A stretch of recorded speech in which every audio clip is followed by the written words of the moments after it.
নমস্কার বন্ধুরা, মানবীর রান্নাঘরে আপনাদের সবাইকে স্বাগত জানাই। আমার আজকের রেসিপি এঁচোড়ের কোপ্তা কারি। এখন খুব ভালো এঁচোড় পাওয়া যাচ্ছে এবং এই রেসিপিটা খুবই ভালো লাগে খেতে। তো এঁচোড়ে তো অনেক রকম, এই কোপ্তাও অনেক রকমভাবেই করা যায়। তো আমি নিরামিষ কোপ্তা কারি করেছি। এটা পেঁয়াজ দিয়েও করা যায়, পেঁয়াজ রসুন দিয়ে, কিন্তু আমি পেঁয়াজ রসুন ব্যবহার করিনি। এখানে একটা ছোট কাঁঠাল, এটা ভালো করে ছোট করে টুকরো করে কেটে রেখেছি, জলে দিয়ে রেখেছি।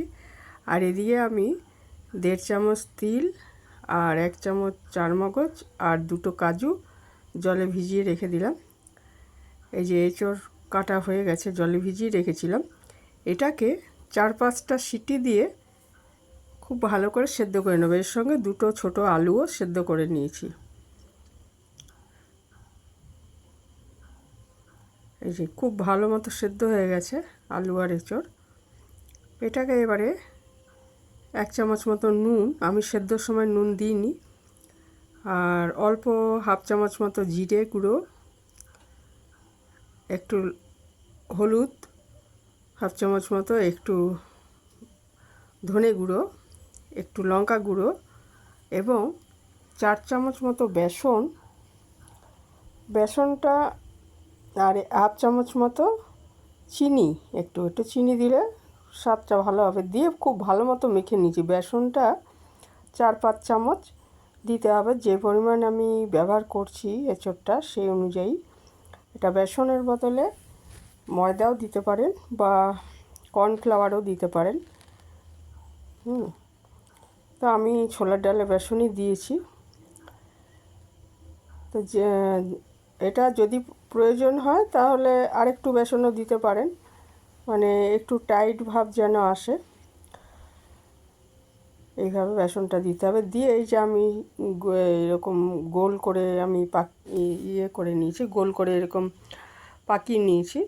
এটা অন্যরকম শেপও দেওয়া যায়, একটু লম্বাটে শেপও দেওয়া যায়।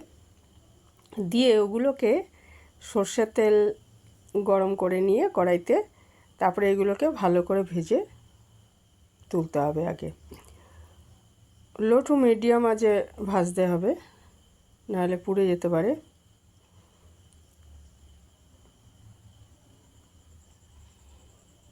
এটা উল্টে পাল্টে আমি ভেজে নিচ্ছি।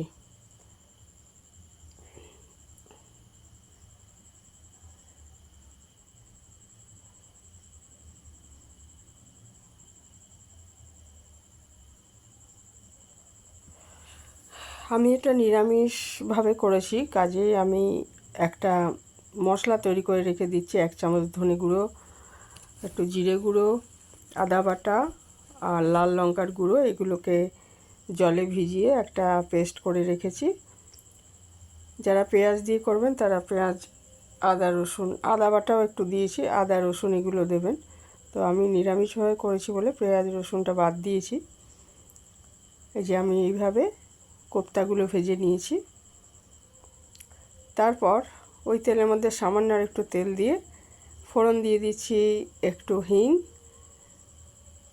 1/2 চামচ মতো, আর একটা শুকনো লঙ্কা, একটা বড় এলাচ, একটু দারচিনি আর একটা তেজপাতা, আর দিয়ে দেব 1/2 চামচ মতো সাদা জিরে। ফোড়নের জন্য এগুলো দেওয়া হলো।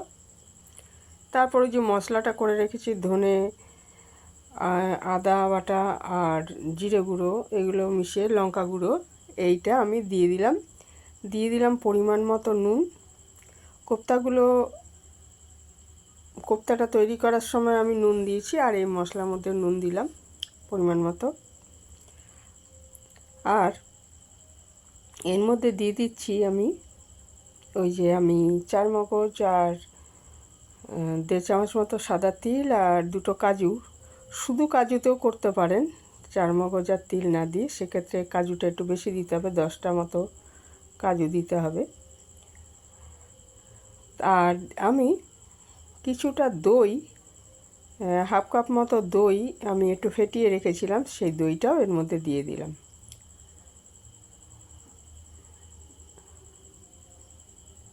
দিয়ে এটা ভালো করে একটু কষিয়ে নিচ্ছি মশলার সাথে।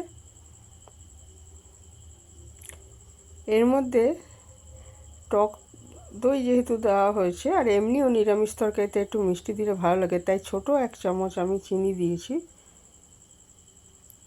চিনিটা যদি দেখেন যে টক ভাব বেশি লাগছে, সেক্ষেত্রে আর একটু চিনি দিতে হবে।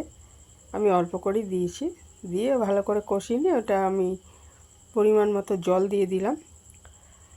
দিয়ে এই ঝোলটা ফুটে উঠলে এর মধ্যে কোপ্তাগুলো দিয়ে দিলাম। দিয়ে ঢাকা দিয়ে 5-6 মিনিট রান্না করে নেব। তাহলে এগুলো সেদ্ধ আছে কিন্তু ভেজেছি, সেটা একটু যাতে কোপ্তার মধ্যে চলে যায় ঝোলের ইয়েগুলো, স্বাদটা, সেই জন্য 5-6 মিনিট এটা আমি ঢাকা দিয়ে রান্না করে নিলাম। এটা তৈরি হয়ে গেছে। এর মধ্যে ইচ্ছে করলে একটু গরম মশলা দিতে পারেন, তবে আমি গরম মশলা দিইনি, ওই ফোড়নের সময় যা একটু দিয়েছিলাম, বড় এলাচ আর দারচিনি এসব। এটা ভীষণই ভালো হয়েছিল খেতে। তো এইভাবে বানিয়ে নিতে পারেন এঁচোড়ের কোপ্তা কারি। আজ এখানেই শেষ করলাম। ভালো থাকবেন সবাই।